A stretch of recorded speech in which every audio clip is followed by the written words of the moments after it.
Hey there movie lovers, welcome back to Rocky Watches Movies. Today we're heading off on an unforgettable adventure with the 1985 classic, The Goonies.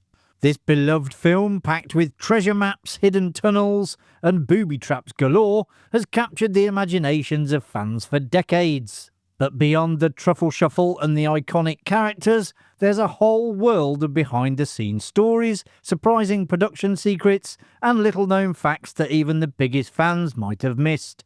So grab your treasure map, rally the gang, and get ready to explore 20 things you never knew about the Goonies. Steven Spielberg has explained that the roots of the Goonies can be traced back to the classic American adventure tales of Mark Twain, particularly the escapades of Tom Sawyer and Huckleberry Finn.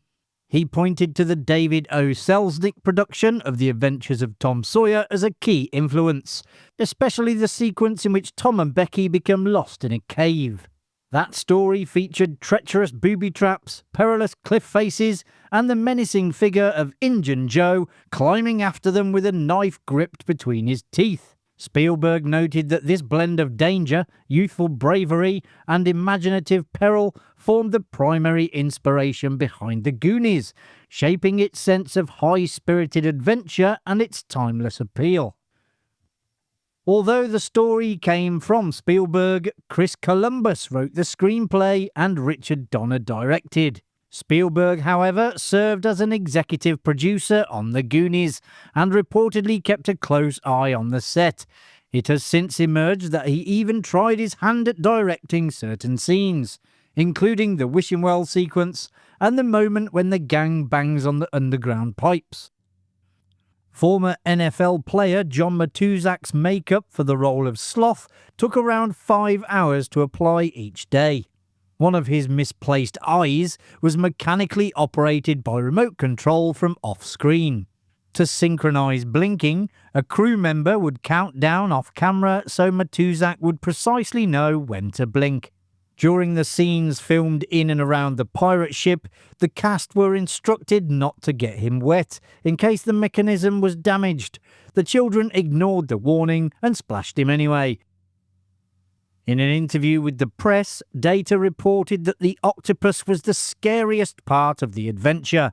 Although the line passes quickly on screen, it left many viewers wondering, what octopus? Well, in a deleted scene, an octopus actually attacks Mouth and Steph by the pirate ship, but Data fends it off with the memorable tune 8 Arms to Hold You. This made his comment on screen create a notable plot hole. This octopus scene was included, however, in the Disney Channel version that aired in the 90s. And the film's soundtrack does include 8 Arms to Hold You by the Goon Squad. The filmmakers believed the song could become a hit and released it as a 12-inch dance record. It reached number 1 on the Billboard Hot Dance Club Play chart. In Christopher Columbus's original screenplay, the ending was very different from what appears on screen. The initial plan was for Mike and his family to return home, where Rosalita would discover the bag of jewels while doing the laundry. The ending was revised to show all the characters reuniting with their parents on the beach. This change was largely made to showcase the dramatic shot of One-Eyed Willie's pirate ship sailing away.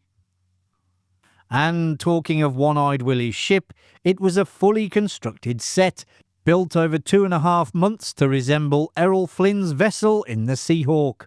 Some of the rigging had been repurposed from the Pirates of the Caribbean ship at Disneyland, which was undergoing renovations at the time. During construction, the ship was concealed on another set behind tarps, so the children could not see it. Richard Donner hoped to capture their genuine reactions on camera when it was finally revealed. But Josh Brolin was so startled he accidentally let slip an expletive, necessitating a reshoot.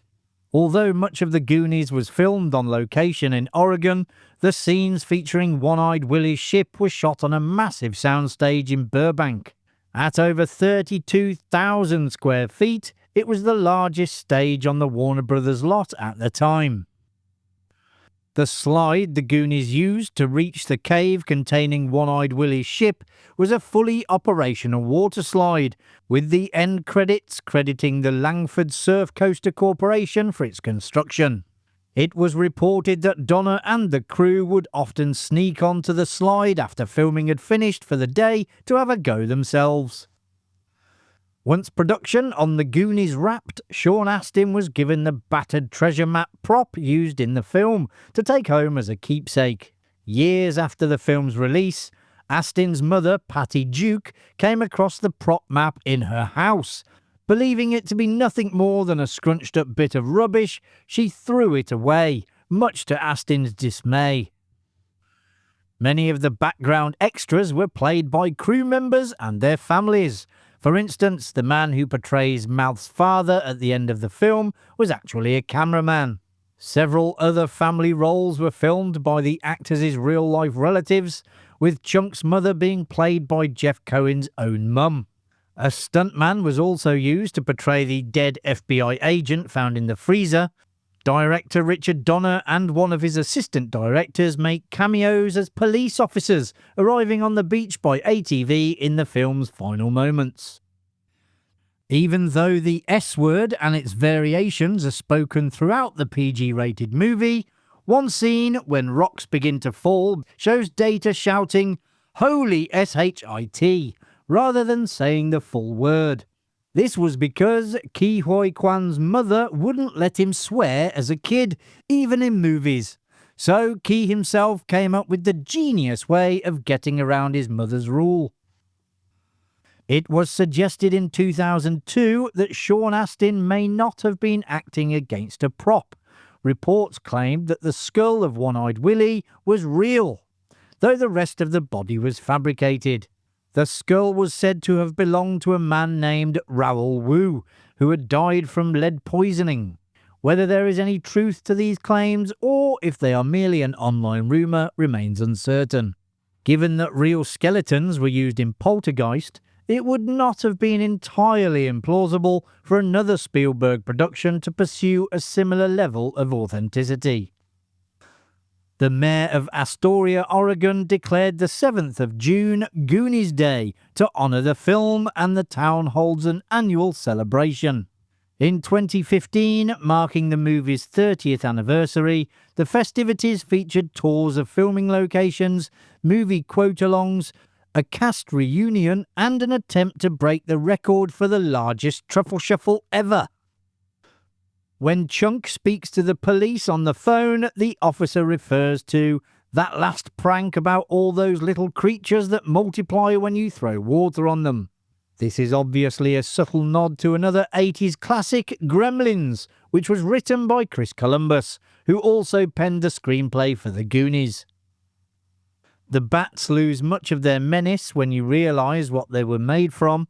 In fact, they were mostly bow ties and black paper mache wads, fired from an air cannon. Knowing this, the scene doesn't seem nearly as eerie as it once did. Production designer J. Michael Reaver felt the prop treasure map appeared too new, so he spent an afternoon making it look over 300 years old. After staining it with coffee, he intended to add blood, but the prop department had run out of paint. In a moment of improvisation, Reaver cut his finger and used his own blood to drip along the map's edges. Jeff Cohen, who portrayed Chunk, contracted chickenpox before filming began, but he still turned up on set, worried that he might be replaced. Some of the spots are visible on his chest and stomach during the truffle shuffle scene. And staying with Jeff, he once ran for class president at UC Berkeley with the slogan, "Chunk for President." He is now an entertainment attorney at Cohen Gardner LLP. Interestingly, his career has come full circle, as he negotiated Ke Huy Quan's deal for Everything Everywhere All at Once. The name Rube G is painted on the contraption that opens the yard gate for Chunk. This is in reference to Rube Goldberg, the Pulitzer Prize-winning cartoonist who drew whimsical machines that achieved simple results in ludicrously complex ways. In the novelization of The Goonies, which extends the story beyond the film's ending, readers discover a heartwarming continuation for the beloved characters. It reveals that Chunk's parents officially adopt Sloth, bringing the gentle giant fully into their family. They even throw him a bar mitzvah. The possibility of a sequel has been confirmed and denied many times over the years. However, early in 2025, it was announced that Goonies 2 was officially in the works. Potsy Ponsiroli is set to write the script, with Steven Spielberg and Chris Columbus returning as producers. Ponsiroli said he wasn't immune to inevitable online misgivings about a sequel to such an adored classic, but said there are few bigger fans of the original than himself and that he would treat it with utmost care. All we have to do now is wait and see if it actually comes to fruition. And there you have it, folks. You now know a little bit more about the Goonies. If you enjoyed the video, which I presume you did as you got this far, hit that like button and subscribe so you don't miss any future videos coming to Rocky Watches Movies. Thanks for watching. I'll see you in the next one. Bye for now.